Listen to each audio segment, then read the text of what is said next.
Hello everyone, Larry, WD0AKX, and today I'm going to take a look at an old radio, a tube type radio, and it's not in working condition at all. It's been sitting around for many years on display here on a shelf with, I have several old radios like this that are non-working condition, and I thought, well, maybe I'll start trying to get some of these old radios working again. Just for the challenge of it, I guess, and see if I can bring them back to life. This radio here is a Rincan, and I think that's how you pronounce it. Maybe it's Rincan, but it's spelled R-I-N-C-A-N, and it was made in Tokyo, Japan, around 1958 or so. It's a plastic housing, and it covers two bands. It's a 5-tube radio, covers two bands, the AM, standard AM broadcast band, and also a portion of the shortwave spectrum from 3.5 megahertz to 10.5 megahertz. Now this is a model 5A-32, and I did do some research on them on the internet and didn't find very much. I did find a couple of pages that showed a picture and just gave a little basic information on these. Now I did already pull the chassis out and pull the knobs off. I did do a little bit of cleaning on the housing. It's not in perfect shape. It has a few cracks here in the display and the plastic front, but I don't intend on restoring this to like new condition or anything, since I don't believe it's that big of a collector radio or anything. I just want to get it back in electrical working condition again. So I already went ahead and pulled the chassis and the speaker out and was able to clean the housing somewhat. It does have a schematic on the bottom. It's very small, hard to read. But the schematic might help us out a little bit. I might try to make a copy of that and enlarge it. You can see the crack there on the display. Kind of a neat looking radio, I guess. There's another little crack there. Something different on this one is that it has an external headphone jack on it, which wasn't very common in older radios like this, I don't believe. Okay, and here's a look at the inside of the radio. I did go ahead and pull the tubes out of it. There's 5 tubes, and I'm going to test those tubes just for starting. See what kind of shape they're in. So we'll see what they check out as. Okay, we'll start by checking the 6BD6 tube on my Sencor tube tester. Reset the pins. What I do here is look up the tube in the booklet, the 6BD6, and it tells me the settings that I need on the test set here to check the tube. So I have them all set up. So we'll go ahead and turn this on to emission and see if the meter moves up into that green good range for emission. Should start warming up here, the tube. There it comes. And that tube, that looks pretty promising there. We'll check for shorts here. I'll rotate the short switch, and that looks pretty good. Check for grid leakage, and that is in the good range also. So I'll check all the other tubes in the same manner here. Okay, now I'm checking a 6BE6 tube, another tube here, and this one isn't showing any emission. It just shows it's a dead tube here. So, not getting any emission at all out of that tube. I'll have to go ahead and replace that one for sure. I only went through and tested each tube. I come up with 3 good tubes, we're just in fine shape, and 2 bad ones, a 6AR5 and a 6BE6 that tested bad. So, I'm going to have to go through my collection of tubes here, see if I can come up with any of those.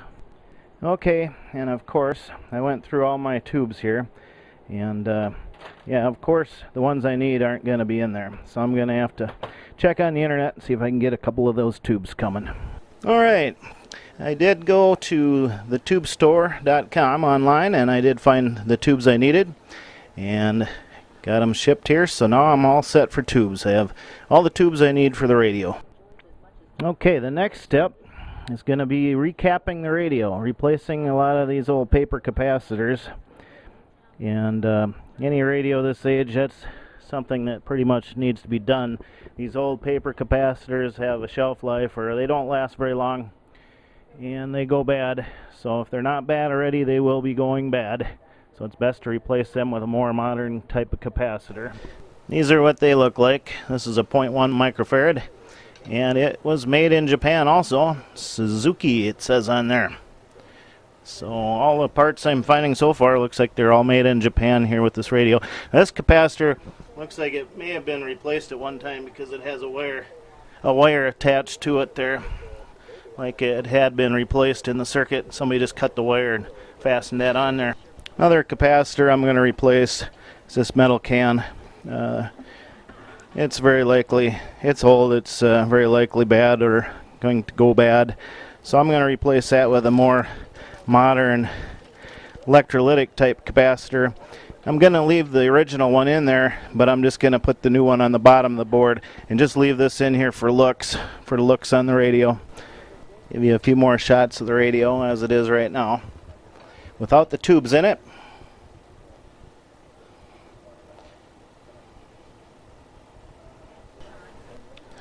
So I'm going to get started and replace all the caps. There's 8 or 10 of them on the radio here to replace. And this is the style capacitor I'm going to replace most of those paper caps with. These orange dip type capacitors. They're very reliable, modern capacitors, should last for many years. Okay, I took some time there to replace those caps, and now you can see I have all the capacitors, all the paper capacitors and the electrolytics there replaced. So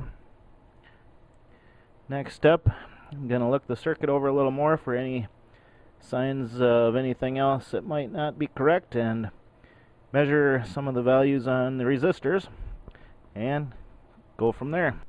And this, by the way, is the capacitors that I removed and replaced. Okay, well, I inserted all the tubes into the radio and temporarily wired up the speaker and the AC power. We're going to go ahead and slowly power this up now, see what happens.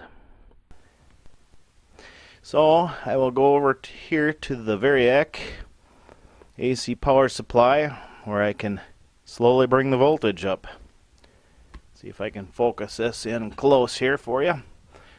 So I got the voltage set to minimum. Let's power it up. It's up. And I'm going to watch my current draw first of all here. I'm going to slowly bring the voltage up. And I'm going to watch for any signs of high current draw indicating a short. And we're coming up here. Let's see what voltage we're at. We're up to about 55 volts and current draw looks fine. Okay. And we're now up to about 80 or 90 volts and don't seem to be drawing anything unusual for current. So the radio should be powering up here now. There's 120 volts, and I do hear a little sound from the speaker.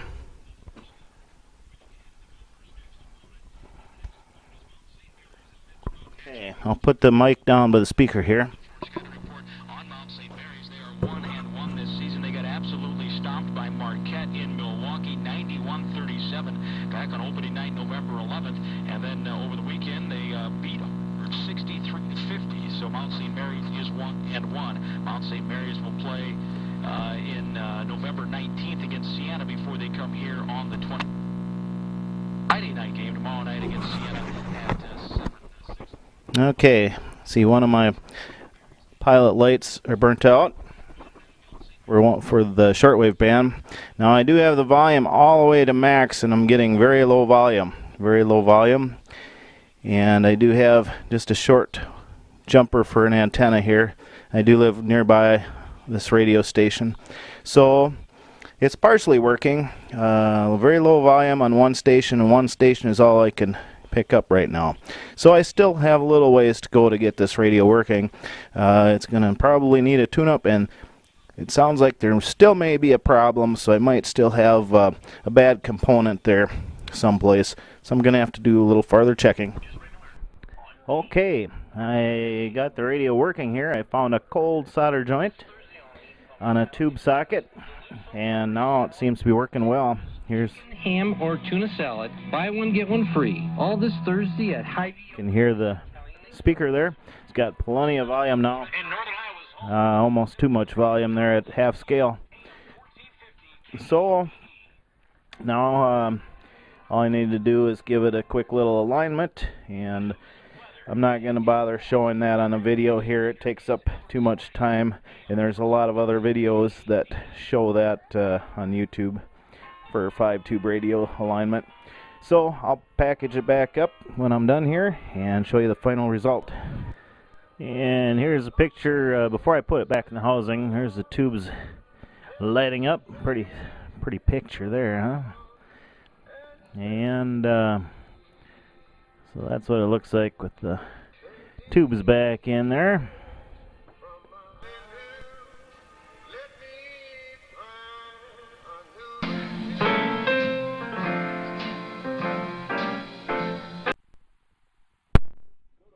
Alright, I've got it back in the housing here.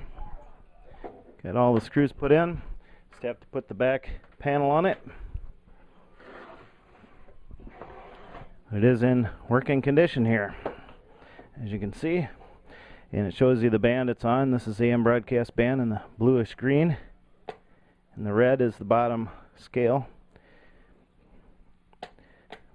with the shortwave.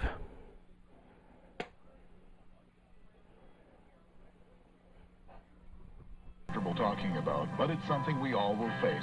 You can make things easier on the ones you love by pre-planning your funeral arrangements. Tonight from 4 until 10 p.m. only at Hy-Vee Wine and Spirits. Just in time for the holidays, enjoy a beer and wine tasting from 4 until 7. These are just a few of the store-wide specials good tonight from 4 to 10 p.m. only. 24-pack cans of Lost Lake beer, $9.99. If I had $1 million, maybe we can put like a tiny fridge in there somewhere. We could just go up there and hang it, like open the fridge.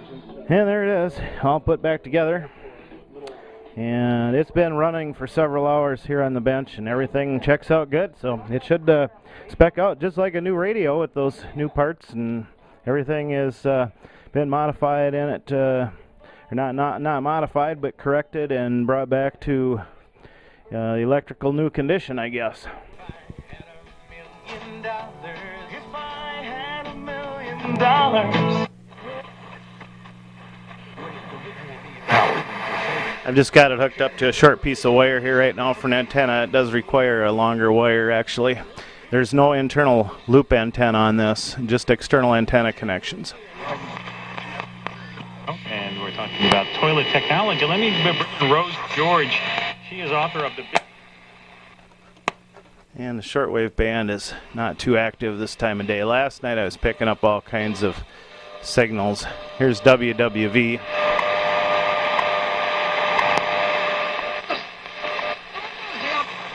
No, the overcome issue is not church. No. Right. Hour, 14 minutes, 100 universal time.